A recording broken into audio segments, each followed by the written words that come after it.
be that the limitation you are facing is no longer attached to trauma? Could it be that the limitation is just fear, insecurity, or an excuse within your own self?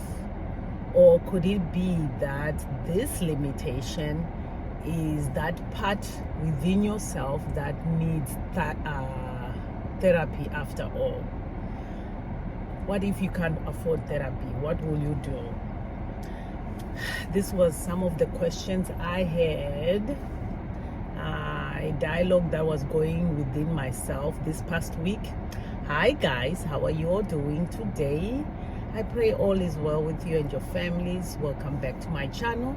If you are new to my channel, welcome. My name is Nancy. So today guys, I am talking to those individuals who went through sexual trauma. One thing I have learned, or that I'm still learning, is when you are in this healing journey, you might be at a good place where everything is okay. You can actually dine in with your perpetrator, or you can see your perpetrator and say hello, and it won't bother you. Triggers can come from anywhere and you won't be triggered anymore. You don't cry about this thing. You no longer numb yourself with anything because you are just walking in healing now. But the thing is, one thing I'm learning is there are certain things that comes with sexual trauma that are hard. I don't know if it's difficult to get free from, or it's something that is attached to it for the rest of your life. I am not sure because I'm still in it. And that's what I'm talking about today. So this week I was just stuck in this could it be moments because I was trying to make it happen for me to go and work out, and I was just, it's a long story, but anyways, that's when this came about, because I was trying to figure out if what I am trying to achieve is being limited with my own self, or am I limiting my own self with excuses? Then I was asking myself, how can I achieve the goal that I have before me if I'm making excuses?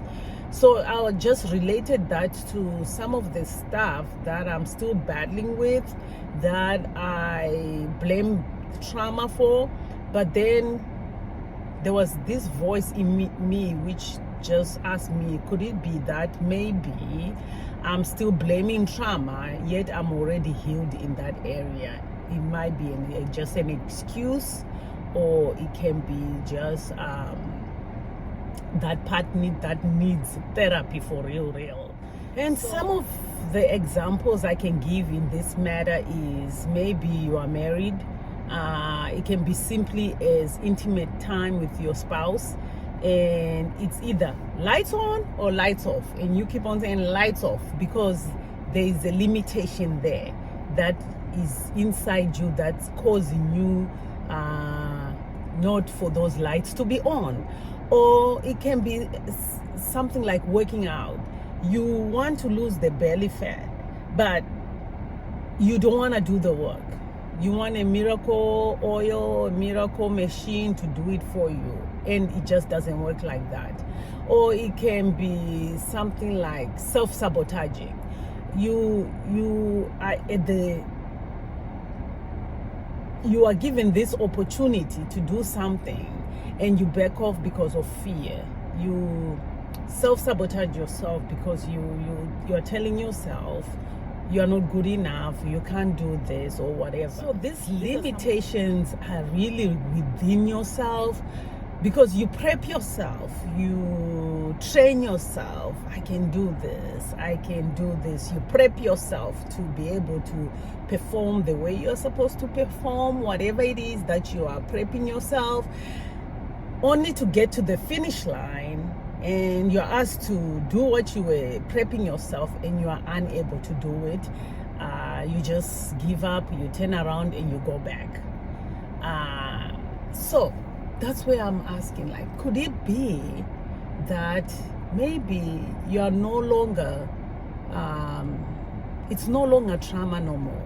It's just something within yourself that is limiting you or telling you something else. I feel like these limitations, they have us stuck on this pool of Bethesda, waiting for someone to push us in that pool so we can get healing. I do feel like that.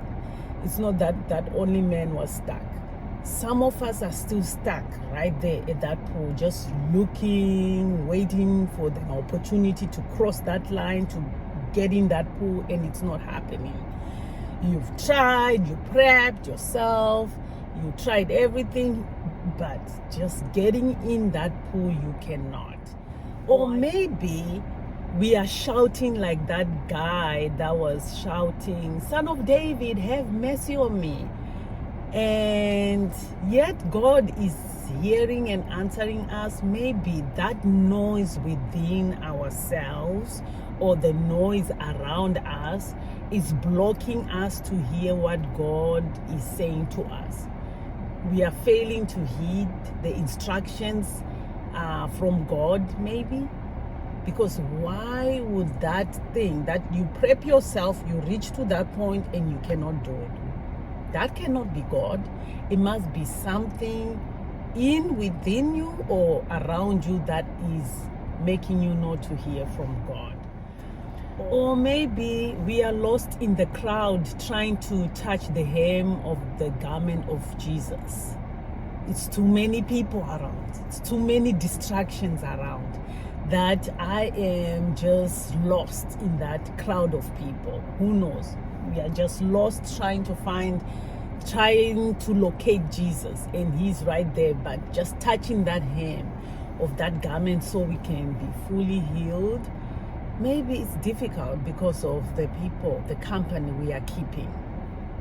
Or maybe it's the therapist who's going to lower me down from the rooftop to where Jesus is so that I can walk in my full healing. So the question is, what is making us be stuck in this thing? What is that limitation within that is making us not move forward? What noise needs to be removed within or without? What crowd am I keeping around me? Am I in the wrong crowd? Is that team making me not to scream and call on Jesus? Or is it just a wrong team? Is this team supporting me, or is this team pulling me down, muzzling me, that I cannot call out to Jesus to be heard? We need to go to therapy if we can afford it. That's some of the questions I have for this thing. Could it be that it's only an excuse? Could it be that this thing is no longer attached to trauma? Could it be that it's fear, it's anxiety that is still controlling me? Or could it be that this part needs therapy? What could it be? So guys, if you are aware of the limitations you have in your own journey, then know that you're on the right track. It's removing these limitations that we need strength to stay on, because it is not easy. Just as how God helped the Hebrew boys in that blazing fire, he will help us come out of this. He is the same God who is able to deliver us from this fire that we are in. So we just have to pray for one another for strength so that we don't give up in this journey. That's all I have for you today, guys. You have a blessed, wonderful week, and I will see you in my next video. Thank you. Bye.